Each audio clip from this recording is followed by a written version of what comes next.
육군 참모총장 승호는 화장실로 가는 척하며 복도를 걸었습니다. 어두운 부대를 시찰하던 그때였어요. 총장님, 작은 목소리가 들려왔죠. 뒤를 돌아보니 한 상병이 서 있었습니다. 얼굴이 창백했고 입술이 파랗게 떨리고 있었어요. 무슨 일인가? 승호가 조용히 물었습니다. 상병은 주위를 살피더니 떨리는 손으로 주머니에서 무언가를 꺼냈어요. 접힌 종이 한 장이었죠. 제발 저희 좀 살려주세요. 그 말을 하는 순간 한기철 중사의 날카로운 목소리였습니다. 상병의 얼굴이 새하얗게 변했죠. 그리고는 재빨리 어디론가 사라졌어요. 승호는 재빨리 종이를 받아 주머니에 넣었습니다. 아, 됐네. 내가 길을 물었어. 그리고 천천히 화장실로 걸어갔죠. 그 안에서 종이를 펼친 순간 치밀어 올랐습니다. 이후에 이 부대는 발칵 뒤집어지고 여러분이 상상도 못할 충격적인 진실이 밝혀집니다. 끝까지 들어보신다면 후회가 없을 것입니다. 새벽 4시 30분. 승호는 차가운 공기를 깊이 들이마셨습니다. 겨울이 다가오는 11월의 새벽은 뼛속까지 파고드는 추위를 몰고 왔죠. 그는 거울 앞에서 군복의 단추를 하나하나 채웠습니다. 30년을 입어온 군복이었지만 오늘따라 어깨가 무겁게 느껴졌어요. 오늘은 예고 없이 가야 해. 운전병에게 짧게 말하고 차에 올랐습니다. 최근 북한의 도발이 늘어나면서 전방 부대의 경계 태세를 직접 확인해야겠다고 생각했었죠. 하지만 그게 전부는 아니었습니다. 무언가 불안한 예감이 계속 그를 괴롭혔어요. 한 달 전 우연히 들은 이야기가 머릿속을 떠나지 않았습니다. 한 예비역이 술자리에서 흘린 말이었죠. 요즘 애들은 군대에서 돈까지 뜯긴다니까요. 우리 조카도 그래서 고생했어요. 그때는 그냥 지나쳤지만 왠지 모르게 계속 신경이 쓰였습니다. 승호는 창밖으로 스쳐 지나가는 어두운 산들을 바라봤어요. 그의 조카 동민이도 지금 어디선가 군 생활을 하고 있을 텐데 작년에 입대했다는 소식만 들었을 뿐 어느 부대인지도 몰랐습니다. 일부러 알려고 하지 않았죠. 공과 사를 구분해야 한다는 원칙 때문이었어요. 하지만 가끔은 걱정이 되기도 했습니다. 새벽 5시 정각 제212 GOP 대대 정문에 도착했습니다. 총장님, 졸고 있던 위병이 깜짝 놀라 경례를 했어요. 승호는 고개만 가볍게 끄덕이고 안으로 들어갔습니다. 부대는 순식간에 발칵 뒤집혔죠. 참모 총장님이 오셨다고? 새벽에 갑자기? 빨리 대대장님께 보고해. 간부들이 허둥지둥 뛰어다니기 시작했습니다. 승호는 그들의 당황한 모습을 조용히 지켜봤어요. 뭔가 숨기는 게 있는 것 같았습니다. 대대장은 어디 있나? 승호의 차가운 목소리에 한중이가 떨리는 목소리로 대답했죠. 지금 오고 있습니다. 총장님. 5분 후 헐레벌떡 뛰어온 최영수 중령이 경례를 했습니다. 머리카락이 헝클어져 있고 군복 단추도 제대로 채워지지 않았어요. 제212 대대장 최영수 중령입니다. 시찰하겠네. 안내하게. 승호의 짧은 명령에 최 중령의 얼굴이 하얗게 질렸습니다. 생활관으로 들어가는 길. 승호는 이상한 점을 발견했어요. 병사들이 모두 깨어 있었습니다. 새벽 5시인데도 말이죠. 그리고 그들의 표정이 너무 어두웠어요. 안녕하십니까? 총장님. 병사들이 경례를 했지만 눈을 마주치려 하지 않았습니다. 무언가를 두려워하는 것 같았죠. 첫 번째, 생활관. 승호는 천천히 둘러봤습니다. 병사들의 관물대가 텅 비어 있었어요. 과자 하나, 음료수 하나 보이지 않았죠. 가족들이 보낸 택배는 어디 있나?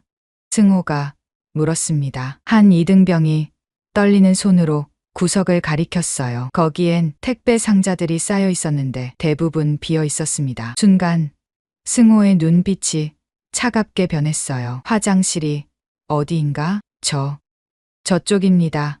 총장님. 화장실로 가는 척하며 복도를 걸었습니다. 그때였어요. 총장님, 작은 목소리가 들려왔죠. 뒤를 돌아보니 한 상병이 서 있었습니다. 얼굴이 창백했고 입술이 파랗게 떨리고 있었어요. 무슨 일인가? 승호가 조용히 물었습니다. 상병은 주위를 살피더니 떨리는 손으로 주머니에서 무언가를 꺼냈어요. 접힌 종이 한 장이었죠. 저희를 도와주셨으면 합니다. 그 말을 하는 순간 상병의 눈에서 눈물이 흘러내렸습니다. 승호의 가슴이 쿵 내려앉았어요. 지금은 위험하네. 나중에 다시 만나세. 승호는 재빨리 종이를 받아 주머니에 넣었습니다. 그때 복도 끝에서 발소리가 들려왔어요. 거기 누구야? 한기철 중사의 날카로운 목소리였습니다. 상병의 얼굴이 새하얗게 변했죠. 아무것도 아닙니다, 중사님. 총장님께서 화장실 위치를 물으셔서. 그래? 너 이름이 뭐야? 한 중사의 눈빛이 매서웠습니다. 마치 먹잇감을 노리는 독수리 같았어요. 이동민 상병입니다. 순간 승호의 심장이 멎는 것 같았습니다. 이동민. 그의 조카였어요. 하지만 승호는 아무런 표정 변화 없이 말했습니다. 내가 길을 물었네. 이제 됐어. 그리고 천천히 화장실로 걸어갔죠. 하지만 그의 주먹은 단단히 쥐어져 있었습니다. 화장실 안에서 종이를 펼쳐봤어요. 간부들이 돈을 뺏어갑니다. 매달 20만 원씩. 택배도 다 가져가요. 저항하면 때립니다. 제발 도와주세요. 글씨가 떨려 있었습니다. 얼마나 무서웠을까요? 승호는 깊은 한숨을 내쉬었어요. 그리고 거울을 봤습니다. 거울 속 자신의 얼굴이 무섭도록 차가웠죠. 동민이가 이런 일을 당하고 있었다니. 분노가 치밀어 올랐습니다. 하지만 지금 당장 드러낼 수는 없었어요. 더 큰 그림을 봐야 했죠. 다시 생활관으로 돌아왔을 때 한 중사가 동민이를 구석으로 몰아넣고 있었습니다. 너 아까 총장님한테 뭐라고 했어?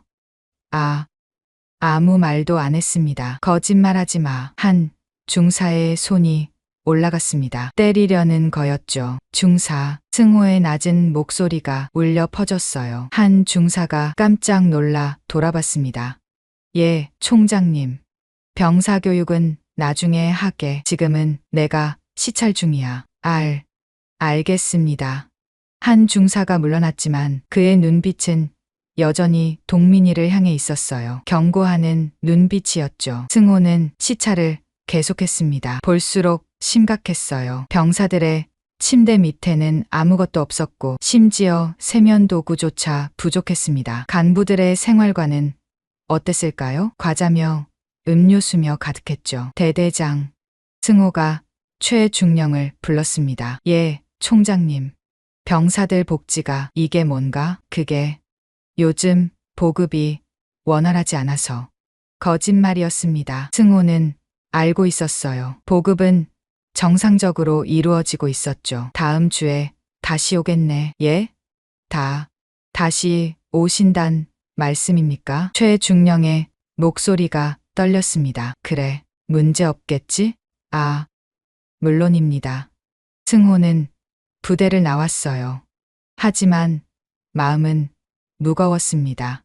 차 안에서 부관에게 말했죠. 일주일 후 일정을 비워도. 알겠습니다. 어디로 가실 예정이십니까? 여기로 다시 올 거야.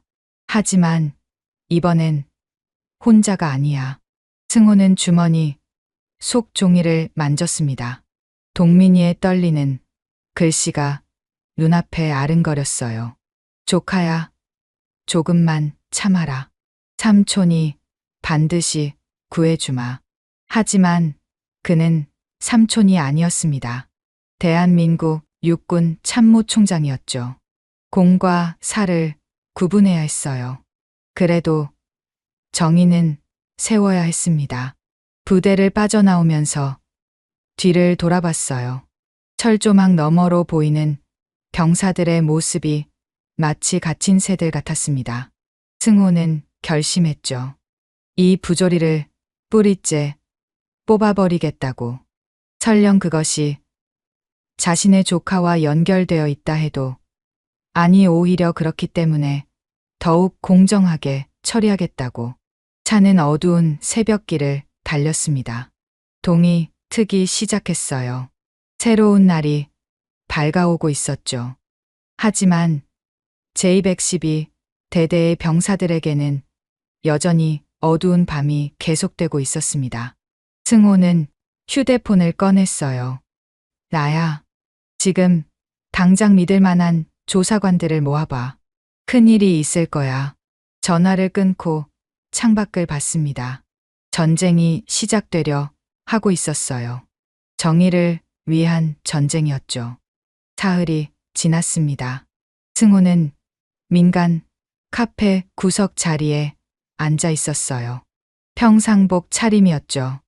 아무도 그가 육군 참모총장이라고는 생각하지 못할 겁니다. 오후 3시 문이 열리고 한 청년이 들어왔어요. 모자를 깊게 눌러 쓰고 있었지만 승호는 알아봤습니다. 동민이었죠. 동민은 주위를 살피며 천천히 다가왔어요. 의자에 앉으면서도 계속 뒤를 돌아봤습니다. 마치 쫓기는 사람처럼 불안해 보였죠. 안전해. 아무도 따라오지 않았어. 승호가 조용히 말했습니다. 그제야 동민이 모자를 벗었어요. 얼굴이 많이 야위어 있었습니다. 눈 밑에는 시퍼런 다크서클이 짙게 깔려 있었고 입술은 바짝 말라 있었죠. 삼촌, 동민의 목소리가 떨렸어요. 승호의 가슴이 미어졌습니다. 미안하다. 내가 그런 부대에 있는 줄 몰랐어. 삼촌 잘못이 아니에요. 제가 말을 안 했으니까요. 동민은 떨리는 손으로 물을 한 모금 마셨습니다. 처음부터 얘기해봐. 언제부터였니? 승호가 물었어요. 동민은 깊은 숨을 쉬었습니다. 입대하고 일주일 뒤부터였어요. 동민의 눈가가 붉어졌죠. 신병 환영회라면서 불렀어요. 그런데 그게 시작이었죠. 한기철 중사가 신병들을 모아놓고 말했답니다. 여기서 생활하려면 규칙이 있다. 매달 20만 원씩 관리비를 내야 한다. 거부하면 지옥을 맛보게 될 거다. 처음엔 농담인 줄 알았대요. 하지만 진짜였습니다. 거부한 애가 있었어요. 김진수라고. 그 다음 날부터 동민이 말을 멈췄어요. 손이 주먹을 쥐고 있었습니다. 그 애는 결국 자해를 했어요. 팔에 칼로. 그제야 모두가 진짜라는 걸 알았죠.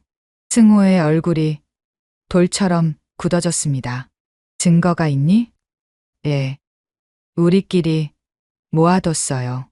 동민이 가방에서 USB를 꺼냈어요. 떨리는 손이었죠. 녹음 파일이랑 사진들이에요. 통장 거래, 내역도 찍어뒀고요. 승호가 USB를 받아들었습니다. 작은 플라스틱 조각이었지만 무게는 천 근처럼 느껴졌어요. 택배는 어떻게 된 거니? 간부들이 다 가져가요. 70% 이상을요. 우리는 찌꺼기만 받아요. 동민의 목소리에 분노가 섞여 있었습니다.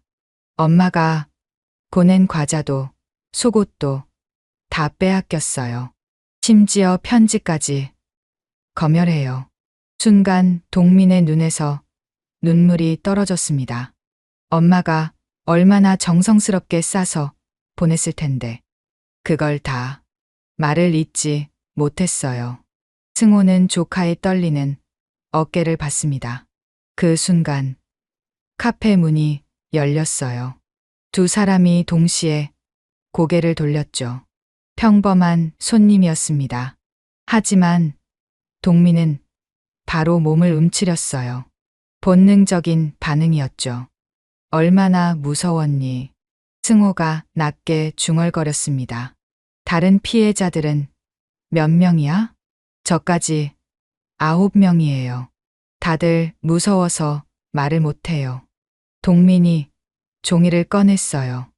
이름들이 적혀 있었죠. 이준호, 박성민, 최재원. 승호는 이름들을 하나하나 읽었습니다. 모두 20살 남짓한 청년들이었어요. 누군가의 아들이고 형제였죠. 가해자는 한기철 중사가 주범이에요.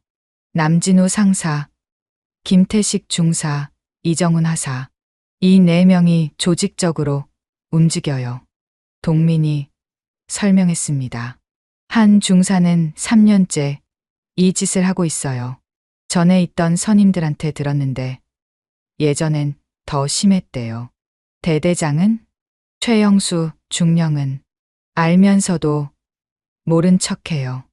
아니, 어쩌면 한통속일지도. 동민의 목소리가 낮아졌어요. 한 번은 제가 대대장실에 찾아갔어요. 하지만 문전박대 당했죠. 군기 잡는 건 필요한 일이다라면서요. 승호의 주먹이 쥐어졌습니다. 테이블이 살짝 흔들렸어요. 삼촌, 저희를 도와주실 수 있어요? 동민의 눈에 간절함이 가득했습니다. 하지만 제가 삼촌 조카라는 걸 알면 그건 신경 쓰지 마. 승호가 단호하게 말했어요. 나는 지금 삼촌이 아니야. 대한민국 육군 참모총장이야. 모든 병사를 보호할 의무가 있어. 그 말에 동민의 눈가가 다시 붉어졌습니다. 다른 피해자들을 만날 수 있겠니? 예. 하지만 조심해야 해요. 간부들이 24시간 감시하고 있어요. 동민이 주위를 다시 한번 살폈어요. 그 모습이 너무 안타까웠습니다. 내일 밤 10시 부대 밖 폐공장이 있지? 네. 알아요. 거기서 만나자. 다른 피해자들도 데려와. 승호가 일어섰습니다. 그리고 동민의 어깨에 손을 올렸어요. 이제 끝이야. 더 이상 참지 않아도 돼. 동민이 고개를 들어 삼촌을 봤습니다. 처음으로 희망이 보이는 눈빛이었어요. 카페를 나온 승호는 차에 올랐습니다. 그리고 전화를 걸었어요. 나야. 당장 특별 수사팀을 꾸려. 그리고 제212대대 주변을 조사해봐. 무슨 일이십니까? 썩어 있어. 완전히 썩어 있어. 전화를 끊고 USB를 받습니다. 작은 플라스틱 안에 담긴 진실의 무게가 느껴졌어요. 그날 밤 승호는 USB 내용을 확인했습니다. 녹음 파일을 들었어요. 야, 이 새끼야. 돈 안 가져왔어? 중사님, 정말 없습니다. 없긴 뭐가 없어. 부모한테 연락해서라도 구해와. 구타 소리가 들렸습니다. 신음 소리도요. 승호는 이어폰을 뺐어요. 더 들을 수가 없었습니다. 사진들도 봤죠. 멍든 몸, 찢어진 입술, 부어오른 눈, 그리고 통장 거래 내역. 매달 20만 원씩 빠져나간 돈. 9명이면 180만 원. 1년이면 2천만 원이 넘었어요. 승호는 깊은 한숨을 쉬었습니다. 이게 우리 군대의 현실이란 말인가. 창밖을 봤어요. 별이 빛나고 있었죠. 저 별빛 아래 어디선가 고통받는 병사들이 있을 겁니다. 동민이처럼, 다른 8명처럼. 아니, 어쩌면 더 많을지도 모르죠. 다음 날 밤 10시, 폐공장에는 9명의 병사가 모여 있었어요. 모두 겁에 질려 있었습니다. 서로를 의심하는 눈빛이었죠. 정말 믿어도 되는 거야? 혹시 함정 아니야? 그때 승호가 들어왔습니다. 병사들이 깜짝 놀라 경례를 했어요. 편하게 있어.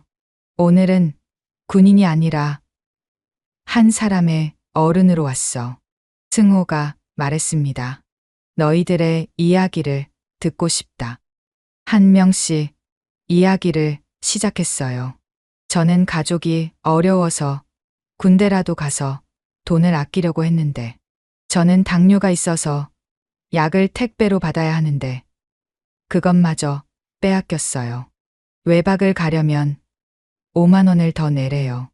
들을수록 참담했습니다. 한 번 반항했다가 영창에 갔어요. 누명을 씌워서 자살 시도한 애도 있어요. 그런데 그것도 덮어버렸어요. 승호는 모든 이야기를 녹음했습니다. 이제 끝이야. 내가 약속한다. 병사들의 눈에 눈물이 고였어요. 정말요? 정말 끝낼 수 있어요? 그래. 하지만 너희들의 용기가 필요해. 끝까지 증언해 줄 수 있겠니? 9명 모두가 고개를 끄덕였습니다. 떨리는 고개들이었지만 결의가 보였어요. 승호는 그들을 보며 생각했죠. 이 아이들을 위해서라도 반드시 끝장을 봐야 한다. 폐공장을 나오는 길, 동민이 따라왔어요. 삼촌. 응? 고마워요. 정말, 정말 고마워요. 동민이 울먹였습니다. 승호는 조카를 껴안았어요. 야위어버린 몸이 너무 가벼웠죠. 미안하다. 더 일찍 알았어야 했는데. 아니에요. 이제라도 알아주셔서 감사해요. 둘은 잠시 그렇게 서 있었습니다. 어둠 속에서 희망의 빛이 보이기 시작했어요. 전쟁이 시작되었습니다. 정의를 위한 전쟁이었죠. 다음 날 아침 6시, 제212대대는 비상이 걸렸습니다. 최영수 중령이 간부들을 모두 소집했어요. 그의 얼굴은 새빨갛게 달아올라 있었죠. 어젯밤에 누가 부대를 나갔어? 아무도 대답하지 않았습니다. 병사들이 몰래 빠져나갔다는 제보를 받았어. 최중령의 목소리가 떨렸어요. 분노인지 두려움인지 알 수 없었죠. 한기철 중사가 한 걸음 앞으로 나섰습니다. 대대장님, 제가 조사해 보겠습니다. 그래, 빨리 알아내. 누가 입을 열었는지 찾아야 해. 최중령의 눈빛이 날카로웠어요. 마치 쫓기는 짐승 같았습니다. 한편 생활관에서는 다른 일이 벌어지고 있었죠. 동민은 침대에 앉아 있었어요. 주위를 8명의 동료들이 둘러싸고 있었습니다. 모두 어젯밤 폐공장에 갔던 병사들이었죠. 이제 어떻게 되는 거야? 이준호가 불안한 목소리로 물었어요. 총장님이 처리해 주실 거야. 동민이 대답했지만 그도 불안했습니다. 그때 문이 쾅 하고 열렸어요. 한 중사가 들어왔습니다. 눈이 충혈되어 있었죠. 너희들 어젯밤에 뭐 했어? 차가운 목소리였어요. 9명 모두 숨이 막혔습니다. 잤습니다. 중사님. 박성민이 떨리는 목소리로 대답했어요. 거짓말하지 마. 한 중사가 성민의 멱살을 잡았습니다. 성민의 얼굴이 파랗게 질렸어요. 누가 밖에 나갔지? 누구를 만났어? 정말 모릅니다. 쿵. 한 중사의 주먹이 성민의 배를 때렸습니다. 성민이 쓰러졌어요. 너희들 다 알고 있지? 이 멸면 죽는다는 거. 한 중사가 으르렁거렸습니다. 그 순간 남진우 상사가 들어왔어요. 중사, 대대장님이 부르셔. 한 중사가 마지막으로 병사들을 노려봤습니다. 기억해. 한 명이라도 입을 열면 너희 모두 끝장이야. 간부들이 나간 후 병사들은 떨고 있었어요. 우리 괜찮을까? 최재원이 울먹였습니다. 동민은 주먹을 꽉 쥐었어요. 속에서 무언가가 끓어오르고 있었죠. 1시간 뒤 대대장실에서는 긴급 회의가 열렸습니다. 참모 총장이 수사를 지시했다는 소문이 있습니다. 김태식 중사가 보고했어요. 최중령의 얼굴이 창백해졌습니다. 증거를 다 없애. 모든 기록을 삭제해. 알겠습니다. 간부들이 흩어졌어요. 각자 증거를 인멸하러 갔죠. 그러나 이미 늦었습니다. 승호는 이미 군 검찰에 정식으로 수사를 의뢰한 상태였어요. 그날 오후 3시 국방부 기자실에는 기자들이 모여 있었습니다. 승호가 직접 기자회견을 한다는 소식에 모두 놀랐죠. 무슨 일이 있는 거야? 참모 총장이 직접 나선다니. 승호가 단상에 올라섰습니다. 카메라 플래시가 터졌어요. 국민 여러분께 말씀드립니다. 승호의 목소리는 단호했습니다. 제212 대대에서 조직적인 금품 갈취와 폭행이 있었습니다. 저는 이를 절대 용납하지 않을 것입니다. 기자들이 술렁거렸어요. 증거가 있습니까? 한 기자가 물었습니다. 충분한 증거를 확보했습니다. 피해자는 9명이며 가해자는 4명의 간부입니다. 승호가 답했어요. 피해자 중에 총장님 조카가 있다는 소문이 있는데요. 순간 정적이 흘렀습니다. 승호는 잠시 침묵했어요. 그리고 고개를 들었죠. 맞습니다. 제 조카도 피해자 중 한 명입니다. 기자들이 다시 술렁거렸어요. 하지만 저는 공과 사를 구분할 것입니다. 오히려 더 엄격하게 수사하겠습니다. 승호의 눈빛이 빛났습니다. 군은 국민의 아들, 딸을 보호해야 할 의무가 있습니다. 그 의무를 저버린 자들은 반드시 처벌받을 것입니다. 기자회견이 끝나자 언론은 들끓었어요. 참모 총장 조카도 피해자, 군 내부 비리, 충격 폭로, 국민의 분노 폭발, 제목들이 쏟아졌습니다. 그 시각 제212 대대는 아수라장이 되었어요. 최중령이 소리를 질렀습니다. 다 끝났어. 다 끝났다고. 한 중사는 황급히 짐을 싸고 있었죠. 도망가야 해. 빨리. 하지만 이미 군 검찰 수사관들이 부대를 포위하고 있었습니다. 병사들 사이에서는 희망이 퍼지기 시작했어요. 진짜 끝나는 거야? 드디어 자유를 찾는 거야? 동민은 창밖을 봤습니다. 수사관들이 들어오고 있었어요. 눈물이 났죠. 안도의 눈물이었습니다. 그때 한 중사가 동민에게 다가왔어요. 내가 고자질한 거지? 동민이 돌아봤습니다. 한 중사의 눈은 미친 듯이 번뜩이고 있었어요. 내 삼촌이 총장이라고 까불더니 한 중사가 주먹을 들어 올렸습니다. 그 순간 거기 멈춰. 수사관들이 뛰어왔어요. 한 중사는 바로 체포되었습니다.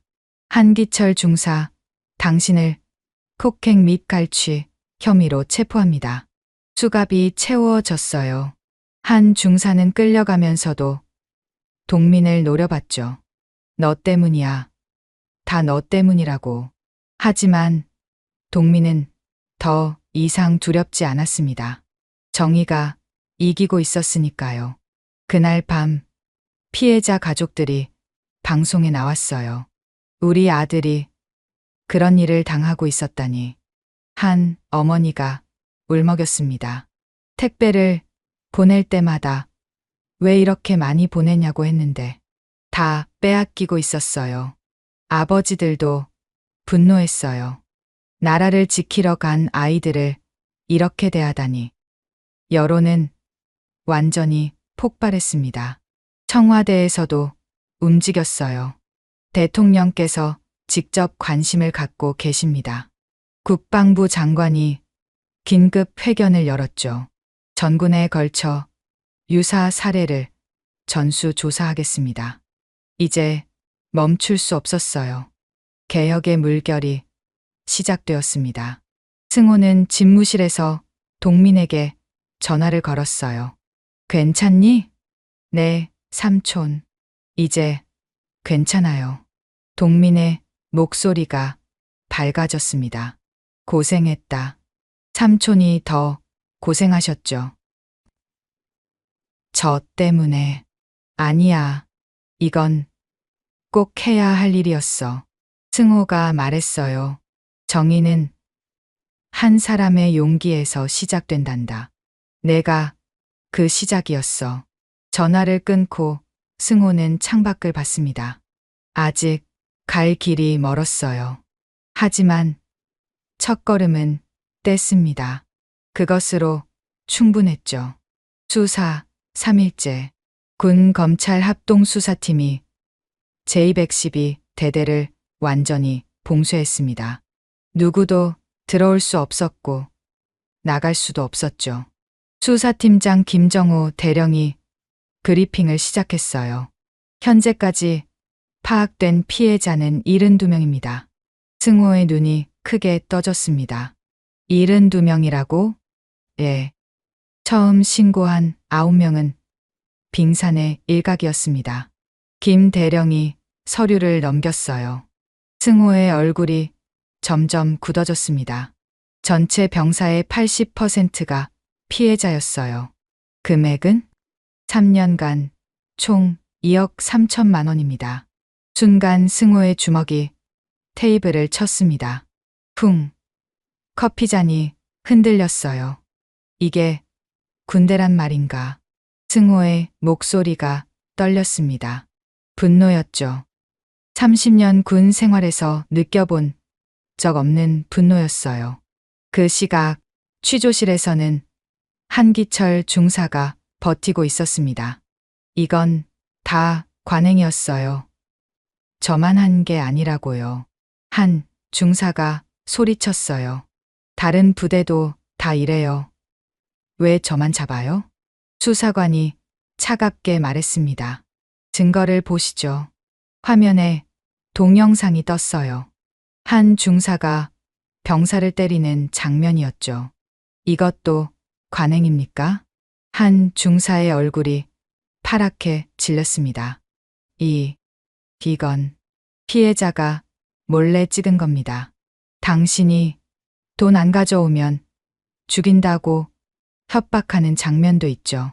한 중사가 무너졌어요. 의자에 털썩 주저앉았습니다. 옆 취조실에서는 남진우 상사가 울고 있었어요. 저도 피해자예요. 한 중사가 시킨 거라고요. 하지만 증거는 달랐습니다. 당신 통장에 1년간 5천만 원이 입금됐네요. 이것도 한 중사가 시킨 겁니까? 남 상사가 입을 다물었어요. 한편 병사들의 진술이 쏟아지고 있었습니다. 입대식 날부터 시작됐어요. 신병 환영금이라면서 10만 원을 걷었죠. 거부하면 얼차려를 시켰어요. 한 번은 3시간 동안 제 여자친구가 보낸 선물도 뺏어갔어요. 그걸 팔아서 술 마셨대요. 듣기만 해도 끔찍한 이야기들이었습니다. 동민도 진술하고 있었어요. 가장 힘들었던 건 부모님께 거짓말해야 했던 거예요. 동민의 목소리가 떨렸습니다. 엄마가 군대 생활 괜찮니? 라고 물을 때마다 네, 잘 지내요라고 거짓말했어요. 눈물이 떨어졌죠. 엄마가 보낸 용돈을 다 빼앗기면서도 감사하다고 했어요. 미안해서, 너무 미안해서. 수사관도 눈시울이 붉어졌습니다. 그날 저녁 충격적인 사실이 추가로 밝혀졌어요. 대대장 최영수 중령도 연루되어 있습니다. 김 대령이 보고했습니다. 최 중령이 매달 100만 원씩 상납받았습니다. 승호가 일어섰어요. 창밖을 바라봤죠. 다른 부대는 제173대대, 제298대대에서도 유사 사례가 발견됐습니다. 전군으로 퍼진 암세포였어요. 다음 날 승호는 결심했습니다. 대국민 기자회견을 다시 열기로요. 회견장은 기자들로 가득했어요. 전 국민이 TV 앞에 모였죠. 승호가 입을 열었습니다. 국민 여러분, 참모총장으로서 깊이 사과드립니다. 고개를 숙였어요. 카메라 플래시가 터졌습니다. 우리 군이 국민의 아들들을 지켜주지 못했습니다. 오히려 가해자가 되었습니다. 승호의 목소리가 떨렸어요. 피해 규모는 예상보다 훨씬 컸습니다. 3년간 2억이 넘는 돈이 잠시 말을 멈췄습니다. 감정을 추스르기 위해서였죠. 이것은 단순한 돈의 문제가 아닙니다. 신뢰의 문제입니다. 한 기자가 손을 들었어요. 총장님, 조카가 피해자인데 공정한 수사가 가능합니까? 승호가 기자를 바라봤습니다. 오히려 그래서 더 엄격하게 하고 있습니다. 제 조카도 다른 피해자와 똑같이 대우받을 것입니다. 가해자들의 처벌 수위는 최고 수위로 처벌하겠습니다. 군사재판뿐 아니라 민간 법정에도 넘기겠습니다. 그때 한 기자가 물었어요. 이런 일이 왜 일어났다고 생각하십니까? 승호는 잠시 침묵했습니다. 그리고 말했죠. 우리가 잊었기 때문입니다. 군인도 누군가의 아들이고 형제라는 것을요. 회견장이 조용해졌어요. 저는 약속합니다. 다시는 이런 일이 없도록 근본적인 개혁을 하겠습니다. 그 순간 한 중사가 마지막 발악을 했어요. 변호사를 통해 언론에 폭로한 거죠. 박승호 총장이 조카를 특별 대우하고 있다. 하지만 역효과였습니다. 피해자들이 모두 나섰어요. 이동민 상병이 제일 많이 맞았어요. 오히려 조카라서 더 괴롭힘 당했죠. 그가 용기를 냈기에 우리가 구원받았어요. 여론은 완전히 승호와 동민의 편이 되었습니다. 수사 일주일째 최종 결과가 나왔어요. 한기철 중사 징역 7년, 남진우 상사 징역 5년, 김태식 중사 징역 4년, 이정훈 하사 징역 3년, 최영수 중령 징역 5년과 파면. 무거운 형량이었죠. 법정에서 한 중사가 마지막으로 외쳤어요. 이게 다 그놈 때문이야. 이동민 때문이라고. 하지만 아무도 듣지 않았습니다. 정의가 집행되는 순간이었으니까요. 그날 밤 동민이 승호를 찾아왔어요. 삼촌, 수고했다. 승호가 조카의 어깨를 두드렸습니다. 이제 끝이에요? 아니, 이제 시작이야. 승호가 말했어요. 진짜 개혁은 이제부터야. 다시는 너 같은 피해자가 나오지 않도록. 동민이 고개를 끄덕였습니다. 밖에는 별이 빛나고 있었어요. 어둠이 걷히고 새벽이 오고 있었죠. 6개월이 지났습니다. 군사재판의 최종 판결이 나온 날이었어요. 법정은 사람들로 가득 찼죠. 피해자 가족들, 기자들, 그리고 전국에서 모인 시민들. 판사가 입을 열었습니다. 피고인들은 국가의 신뢰를 배신했습니다. 엄중한 처벌이 필요합니다. 한기철, 징역 10년. 남진우, 징역 7년.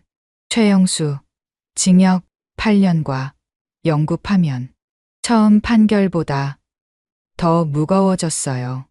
항소심에서 죄질이 더욱 악랄했음이 밝혀졌기 때문이죠. 한기철이 끌려나가면서 소리쳤습니다. 억울해. 이건 불공평해. 하지만 아무도 동정하지 않았어요. 피해자들의 부모가 외쳤죠. 우리 아이들이 받은 고통에 비하면 아무것도 아니야. 법정 밖에서 동민은 깊은 숨을 쉬었습니다. 드디어 끝났어요. 진짜로 끝난 거죠. 그 옆에는 다른 피해자들이 서 있었습니다. 모두가 서로를 껴안았어요. 눈물이 났죠. 해방의 눈물이었습니다. 한편 국방부에서는 대대적인 개혁이 진행되고 있었어요. 승호가 직접 만든 병영문화 혁신 TF팀이 전국을 돌았습니다. 모든 부대를 깜짝 점검했죠. 결과는 충격적이었어요. 전국 37개 부대에서 유사한 사례가 발견되었습니다. 즉시 수사가 시작되었고 가해자 132명이 적발되었죠. 승호는 전군 지휘관 회의를 소집했습니다. 이제 근본적으로 바꿔야 합니다. 그의 목소리는 단호했어요. 첫째, 익명신고 시스템을 만듭니다. 병사들이 안전하게 신고할 수 있도록. 둘째, 외부 감시단을 운영합니다. 민간인이 포함된 감시단이 정기적으로 점검합니다. 셋째, 간부 교육을 전면 개편합니다. 윤리 교육을 의무화합니다. 지휘관들이 고개를 끄덕였어요. 이제는 바뀌어야 할 때였죠. 새로운 제도는 빠르게 정착했습니다. 아미 한라인이라는 익명신고 앱이 만들어졌어요.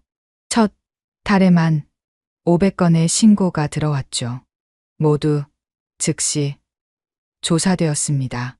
부대 분위기도 달라졌어요. 병사들의 표정이 밝아졌습니다. 웃음소리가 들렸죠. 진짜 웃음이었어요. 그리고 1년 후 동민은 부사관 시험을 봤습니다. 합격했어요. 임관식 날 승호가 직접 계급장을 달아줬죠. 이동민 하사, 예. 동민이 경례를 했습니다. 눈에는 눈물이 고여 있었어요. 자랑스럽다. 승호가 조용히 말했습니다. 고마워요, 삼촌. 임관식이 끝난 후 둘은 카페에 앉았어요. 1년 전 그 카페였죠. 왜 부사관이 되려고 하니? 승호가 물었습니다. 후배들을 지키고 싶어요. 저처럼 고통받는 병사가 없도록. 동민의 눈빛이 빛났어요. 쉽지 않을 거야. 알아요. 하지만 해야 해요. 제가 겪었으니까 더 잘 도울 수 있을 거예요. 승호가 고개를 끄덕였습니다. 자랑스러웠어요. 전국의 부대에서 변화가 일어났습니다. 병사들의 만족도 조사 결과가 나왔어요. 역대 최고였죠. 82%가 군 생활에 만족한다고 답했습니다. 부모들의 불안도 사라졌어요. 이제는 안심하고 보낼 수 있어요. 한 어머니가 인터뷰에서 말했죠. 군대가 진짜 달라졌구나 싶어요. 언론도 주목했습니다. 군 개혁의 기적, 병영문화 혁명, 신뢰받는 군대로의 변신. 외국에서도 관심을 보였어요. 여러 나라에서 벤치마킹하러 왔죠. 2년이 지났습니다. 동민은 이제 중사가 되었어요. 모범 부사관으로 표창도 받았죠. 그가 근무하는 부대는 제212 대대였습니다. 그 악몽의 부대였죠. 하지만 이제는 달랐어요. 중사님, 정말 여기가 그 부대였습니까? 신병이 물었습니다. 그래. 하지만 이제는 아니야. 동민이 웃었어요. 우리가 지킬 거야. 너희들을, 이 부대를. 신병들이 고개를 끄덕였습니다. 믿음이 있는 눈빛이었죠. 어느 날 승호가 부대를 방문했어요. 총장님, 병사들이 격려했습니다. 하지만 두려움은 없었어요. 오히려 반가워했죠. 잘 지내고 있나? 네, 행복합니다. 진심이었어요. 승호는 미소 지었습니다. 점검을 마치고 나오는 길, 동민과 마주쳤어요. 이 중사, 총장님, 둘은 잠시 서로를 봤습니다. 많은 것이 변했어요. 하지만 변하지 않은 것도 있었죠. 정의를 향한 의지였습니다. 계속 잘 부탁한다. 예, 끝까지 지키겠습니다. 그들이 헤어진 후 승호는 하늘을 봤어요. 구름 한 점 없이 맑았습니다. 이제 시작이구나. 그는 생각했죠. 개혁은 한 번의 사건으로 끝나는 게 아니었어요. 계속되어야 했습니다. 3년 후 동민은 상사가 되었고 승호는 전역을 앞두고 있었어요. 마지막 연설에서 승호는 말했습니다. 정의는 한 번의 승리로 완성되지 않습니다. 매일 매순간 지켜나가야 합니다. 청중 속에 동민이 있었어요. 그는 삼촌의 말을 가슴에 새겼죠. 연설이 끝난 후 승호는 동민을 불렀습니다. 이제 내 차례야. 무슨 말씀이세요? 개혁의 정신을 이어가는 거. 새로운 세대가 해야 할 일이지. 동민이 경례를 했어요. 명령대로 하겠습니다. 승호가 웃었습니다. 든든했어요. 군대는 계속 변하고 있었습니다. 익명, 신고는 일상이 되었고 부당한 명령은 사라졌어요. 병사들은 당당하게 권리를 주장할 수 있게 되었죠. 무엇보다 중요한 건 신뢰가 회복되었다는 거예요. 국민이 군을 믿게 되었습니다. 군도 스스로를 믿게 되었고요. 10년 후 동민은 소령이 되었어요. 그리고 병영문화 개선 위원회 위원장이 되었죠. 취임식에서 그는 말했습니다. 제가 상병이었을 때 이런 날이 올 거라고는 상상도 못했습니다.